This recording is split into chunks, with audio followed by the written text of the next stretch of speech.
Қайырлы күн. Бүгін сіздермен осындай дайындалу жолы өте оңай манная каша дайындайтын боламыз. Ең алдымен сүтімізді құйып, дәміне қарай қантымызды қосып, және манная крупамызды қосып, баяу отта бір қалыпта араластырып отырамыз.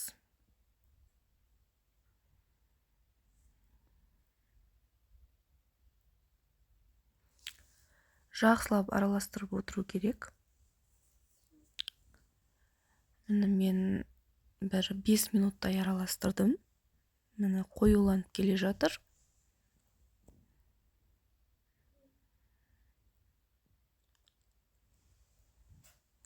Аздап сары майымызды қосып жібереміз.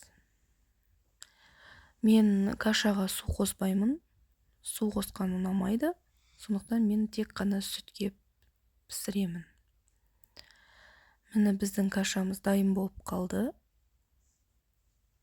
Қоюланып келе жатыр.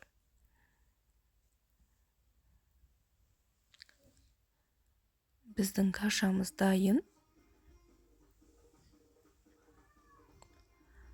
Дайын болған кашамызды тарелкаларға салып, балаларымызға бере беруге болады.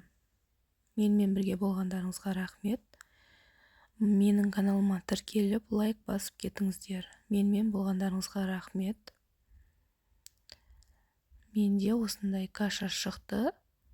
Сіздер қалауларыңыз бойынша әсемдесеңіздер болады. Бірақ менің балаларым осылай жегенді жақсы көреді. Ас болсын.